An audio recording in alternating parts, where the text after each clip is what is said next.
Yo, what's going on, guys? Hey, so excited that you're with us tonight. We're going to do some songs. We're going to learn about Caleb and Joshua and the 12 spies tonight. So stay tuned for that. But first, we're going to sing a few songs. And the first one, we did this one last week, but I think it goes with the theme again this week, so we're going to do it again. We're going to do My God is So Big, So Strong and So Mighty. So here we go. My God is so big, so strong and so mighty, there's nothing my God cannot do. My God is so big, so strong and so mighty, there's nothing my God cannot do. The mountains are His, the rivers are His, the stars are His handiwork too. My God is so big, so strong and so mighty, there's nothing my God cannot do. All right. Now we're going to do the Lord's Army before we watch the video. So get ready to go ahead and stand up if you're not standing up already, and get ready to move around. All right, here we go. I'm in the Lord's army, yes sir. I'm in the Lord's army, yes sir. I may never march in the infantry, ride in the cavalry, shoot the artillery. I may never fly o'er the enemy, but I'm in the Lord's army, yes sir. I'm in the Lord's army, yes sir. I'm in the Lord's army, yes sir. I may never march in the infantry, ride in the cavalry, shoot the artillery. I may never fly o'er the enemy, but I'm in the Lord's army, yes sir. All right, we're going to do that again. This time we're going to do it cowboy style. Okay, so here we go. I'm in the Lord's army, yee-haw! I'm in the Lord's army, yee-haw! I may never march in the infantry, ride in the cavalry, shoot the artillery. I may never fly o'er the enemy, but I'm in the Lord's army, yee-haw! I'm in the Lord's army, yee-haw! I'm in the Lord's army, yee-haw! I may never march in the infantry, ride in the cavalry, shoot the artillery. I may never fly o'er the enemy, but I'm in the Lord's army. Yee-haw! All right, now we're going to watch a video about Joshua, Caleb, and the 12 spies.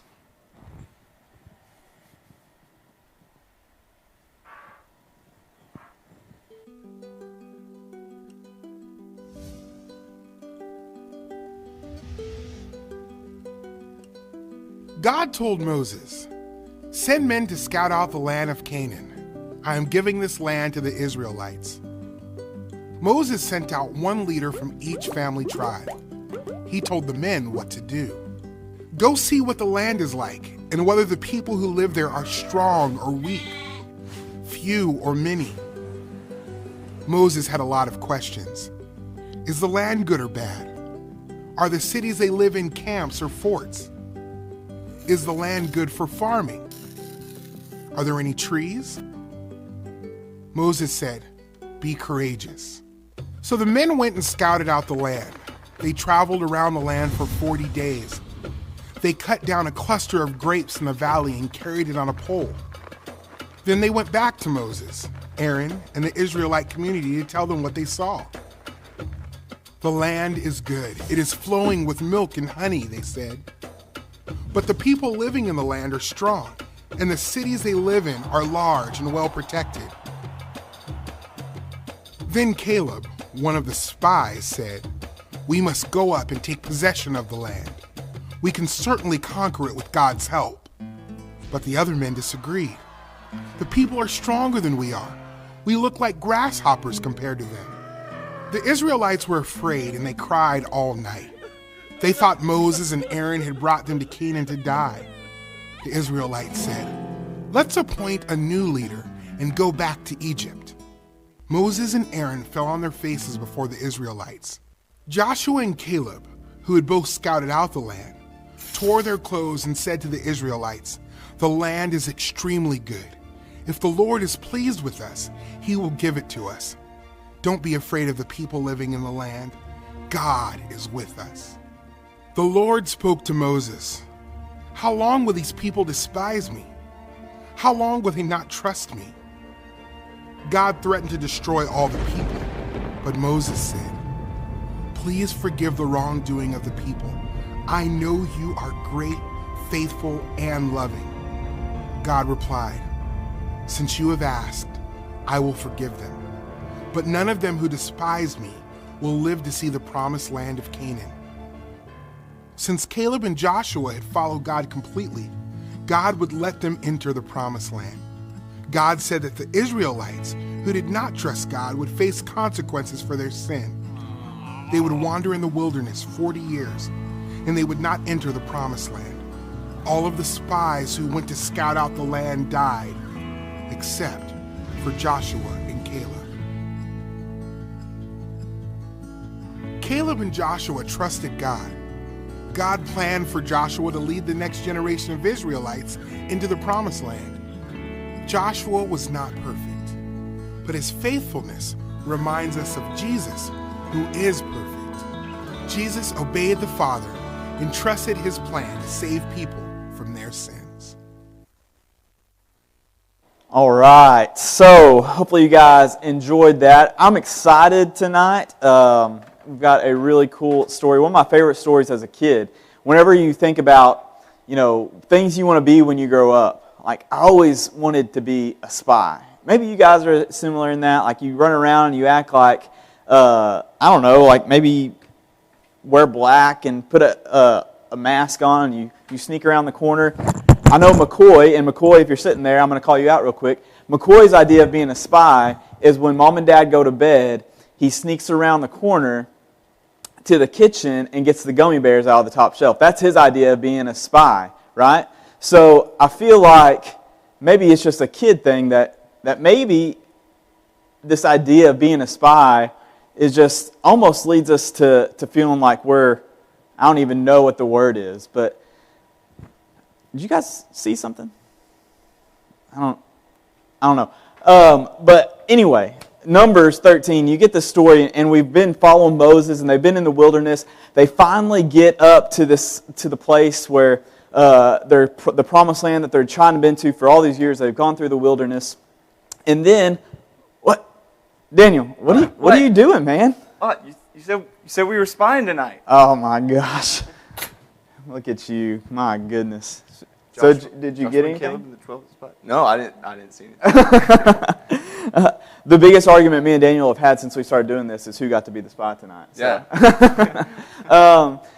No, it's a neat story, and there's so much to it. Hopefully, if you guys were able to do your packets today, how fun was this, right? That was pretty sweet. Thanks, Sandy and Sarah and Tina and children's education crew. Cool craft idea.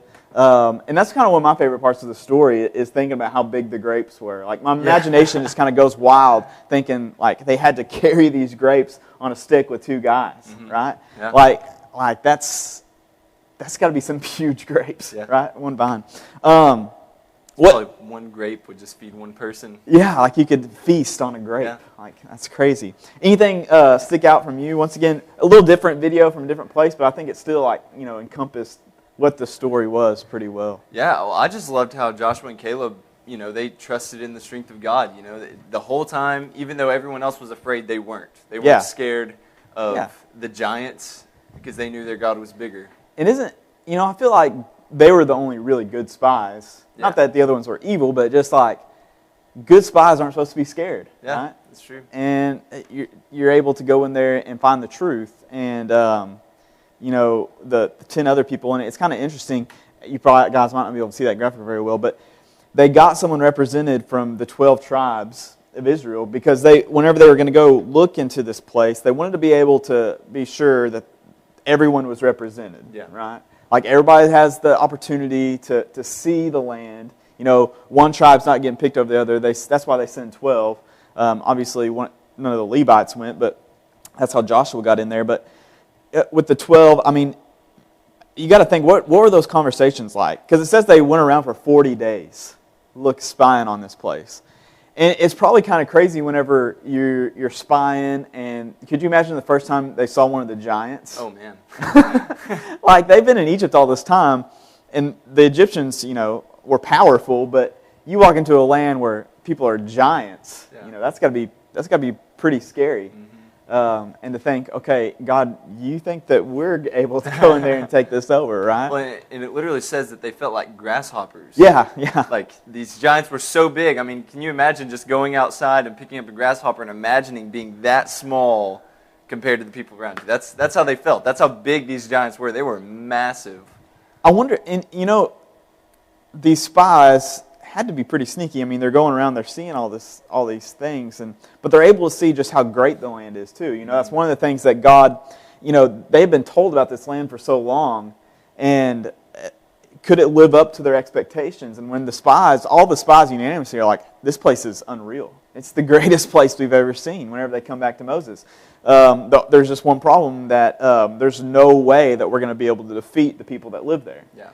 And, as I think that the thoughts of those 12 spies coming back, like, what are they going to say? And you've got Caleb and Joshua who are, got to be excited walking back. They're like, oh man, we're going to go. We're going to tell them that it's go time. Like, we're going to go after this.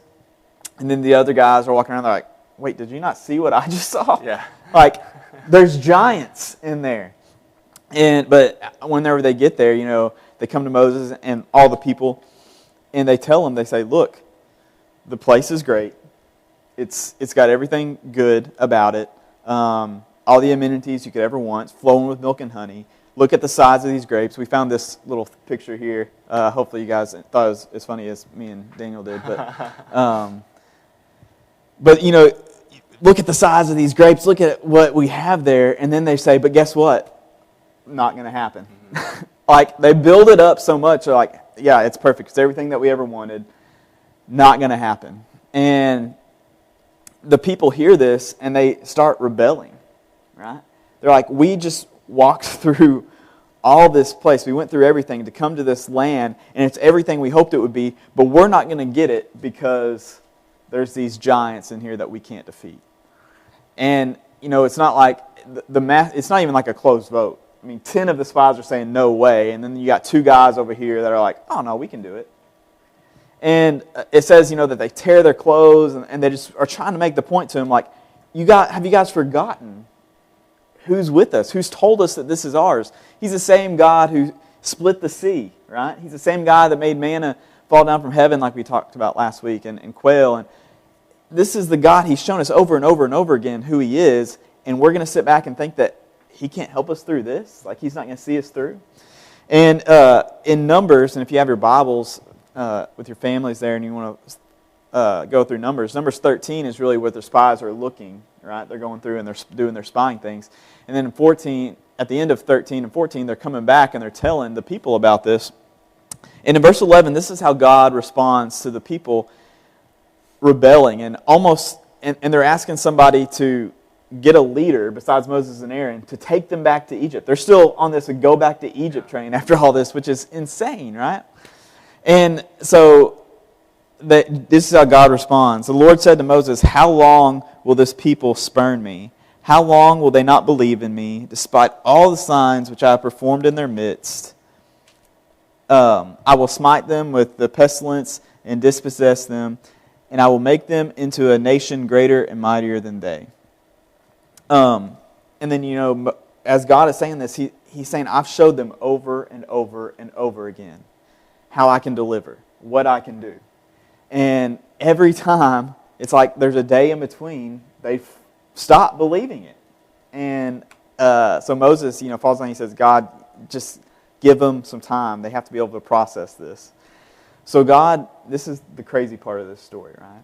So God then says, okay, but the only people of these doubters that's going to, or I guess not the doubters, the only people that's here that's going to make it into that promised land that they already seen, it's close enough for them to see, right, is Caleb and Joshua. They're going to wander the wilderness for 40 years after this.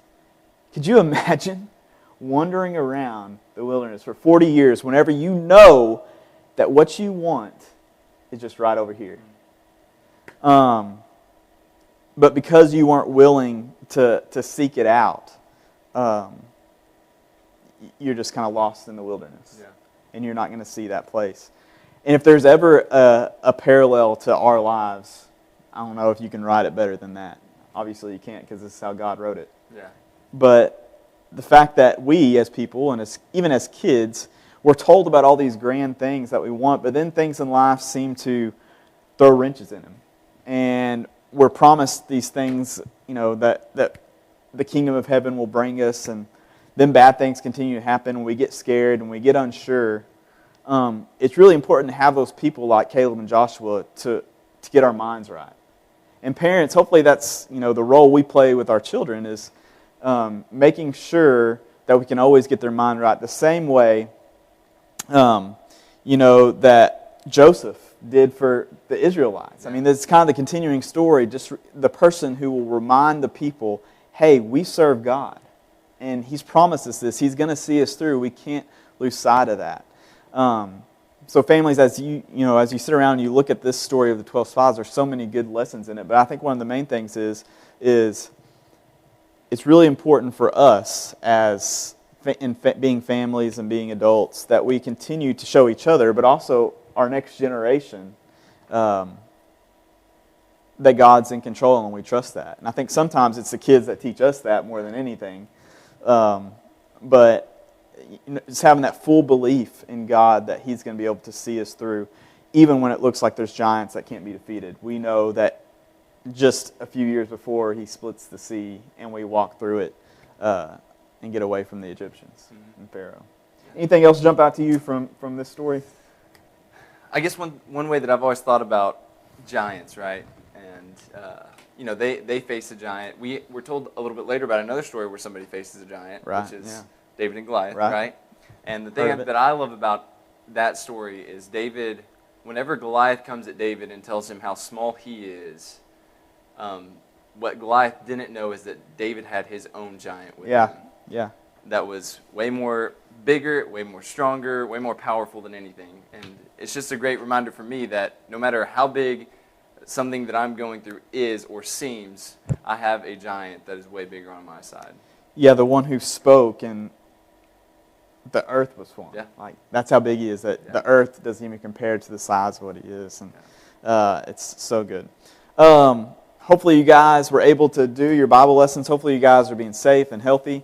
It's a beautiful day outside. Hopefully, you guys are getting to enjoy some of that. We, don't know. We'll definitely be back here next week. Yep. And we're not sure. We're not going to worry too much about that. If you listen to Steve's lesson this morning, we're not going to worry too much about that. But we will be back. If there's anything that you do need, please let us know. We love you guys so much. Your Bible class teachers, I'm telling you, they talk to me every week. They're just ready to get you guys back in Bible class. You guys light up their world, and they're ready for you to be back. So just remember, when you come back to Bible class, how to act in Bible class. Yeah. Probably not going to be a video every week, and that's okay because your teachers are so much better than the videos. But be sure that you're getting ready to come back to Bible class, and that you're going to be able to do what they say. You're going to sit in your chair the whole time. Start practicing that now. So whenever you get back, it's going to be good to go. Dan, you got anything else for them? Love you guys. Love you guys. Have a good week.